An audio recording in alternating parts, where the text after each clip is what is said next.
नमस्कार मित्रमैत्रिणींनो, तुमचं स्वागत आहे मनातले बोल या यूट्यूब चॅनलवर. हा कथेचा दुसरा भाग आहे.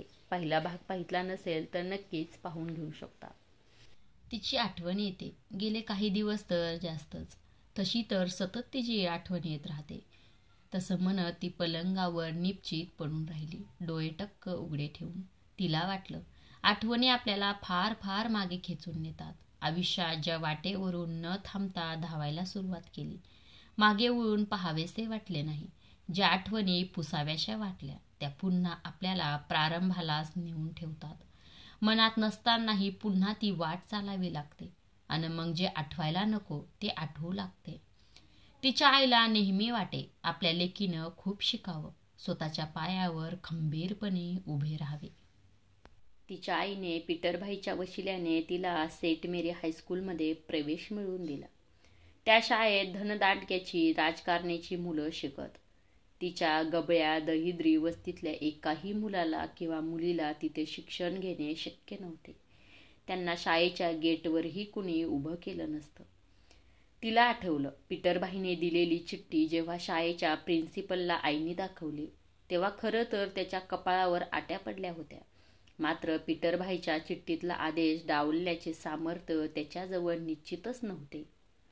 प्रिन्सिपल चेहऱ्यावर खोटं हसू आणत म्हणाला, "oh my little princess, welcome to our school." अशा रीतीने मग सेंट मेरीसारख्या मोठ्या शाळेत तिच्या शिक्षणाचा श्रीगणेशा झाला. पीटरभाई तिच्या वस्तीतला दादा होता.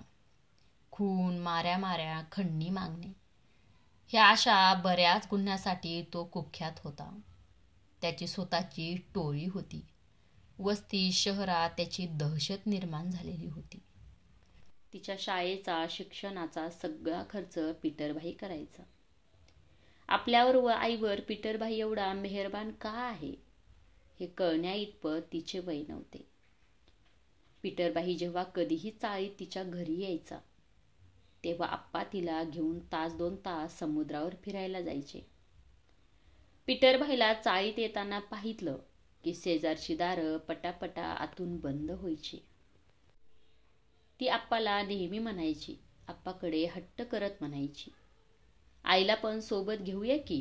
तेव्हा तिचे कान पिळत आप्पा तिला पीटरभाईची भीती घालवायचे आणि हळू आवाजात म्हणायचे, चूप रहा जरा वेळ, पीटरभाईकडे मोठा सुरा आहे.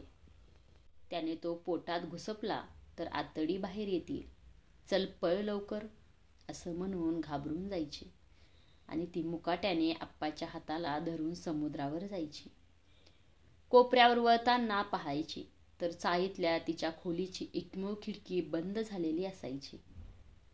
पीटरभाई आपल्या घरी आल्यावर दार खिडकी बंद करून आई घरी एकटीच का राहते, ते तिला त्या वयात कधीच समजले नाही. पीटरभाईकडे आईला एकटं सोडणाऱ्या आप्पाचा तिला राग यायचा. जेव्हा आप्पा आणि ती घरी परतायची, तेव्हा पीटरभाई गेलेला असायचा. तिला आईचे डोळे लाल झालेले जाणवायचे. बहुतेक ती रडली असावी, तिचा तसा अंदाज असायचा. आई आप्पाच्या मुठीत काही नोटा कोंबायची, तोंडाने पुटपुटायची. आप्पास तिच्या पुटपुटण्याकडे जराही लक्ष नसायचं. खुश झालेले आप्पा पैसे घेऊन पसार व्हायचे आणि मग कधीतरी रात्री डुलत डुलत त्यांची स्वारी घरी परतायची. ती खिडकीतून त्यांना पाहायची. आई दाराबाहेर त्यांचं वाढलेलं ताट आणि पाण्याचा तांब्या ठेवायची आणि घराचा दरवाजा बंद करून घ्यायची. त्यांचं अंथरूण देखील ती बाहेरच टाकायची. रात्री कधीतरी आप्पा दार ठोठावत, पण आई दार कधीच उघडायची नाही. तिने आप्पांना घरातून आणि आपल्या हृदयातून केव्हाच हद्दपार केलेलं होतं. आई तिला कुशीत घेऊन झोपायची. आईचा पदर ओला झाल्याचा तिच्या गालावर कधीतरी जाणवायचं. ती आईला घट्ट मिठी मारायची. तिला वाटायचं ही रात्र कधीच सरू नये. रात्र सरली तर आईच्या कुशीपासून, मायेपासून आपण दुरावणार. तिला ते नको वाटायचं. एकदा शाळेतून घरी येत असताना तिने पाहितलं की चाळीच्या भिंतीवर कुणीतरी खोडसाळपणे खडूने काहीतरी लिहून ठेवले होते. ती जवळ जाऊन वाचू लागली. 1 2 3 4 शेंबड्या वसूला बापच फार. तिने हे मोठ्याने वाचलं. तिला त्याचा अर्थ लागला नाही. पण मागून आलेल्या आईने तिला ते वाचताना पाहून बखोटीला धरून घरात नेलं. पोतेरं घेऊन भिंतीवरचं लिहिलेलं आईने पुसून टाकलं. आई आतल्या आत घुसमुसू लागली. मेल्याच्या बुडाला आग लागते. माझी पोर इंग्लिश शाळेत शिकते तर जळतात मेले सगळे. आई घरात येत बडबडू लागली. तिला मात्र कसलाच बोध लागला नाही. चाळीतले आजूबाजूचे शेजारी पाजारी आपल्या आईबद्दल आणि आपल्याबद्दल चांगलं म्हणत नसावेत तेवढं मात्र तिला समजलं होतं. शाळेत ती कुणाशी जास्त बोलायची नाही. तिला तिच्या आणि इतर मुलाच्या परिस्थितीत असलेली दरी कळली होती. तेव्हा ती फक्त 5वीत होती. दुपारच्या सुट्टीत एकटीच आपल्या बाकावर जेवणाचा डब्बा खात बसली होती. ती खाण्यात गुंतलेली असताना अचानक तिच्या कानावर गोड नाजूक आवाज पडला. मी पण बसू का इथे डब्बा खायला? आजच नव्याने वर्गात दाखल झालेली ती नवी मुलगी तिला विचारत होती. ती घाबरली. तिने डब्बा दोन्ही हाताने लपवला. तिने रात्रीची शिळी भाकरी आईने तिला गरम करून डब्यात दिली होती. तिला त्यामुळे लाज वाटली. असू दे, नको लपू डब्बा. माझं नाव शोभा आणि तुझं? नव्या मुलीच्या चेहऱ्यावरची निरागस हास्यछटा पाहून ती स्वतःचीच हसली. आणि मग पुढे दोघींची घट्ट मैत्री रुजली.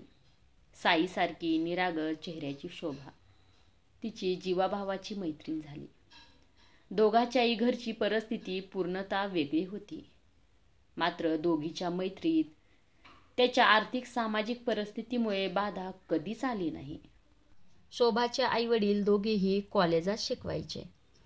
कथा कशी वाटली हे कमेंट करून नक्की सांगा आणि कथेचा पुढील भाग पाहायला विसरू नका.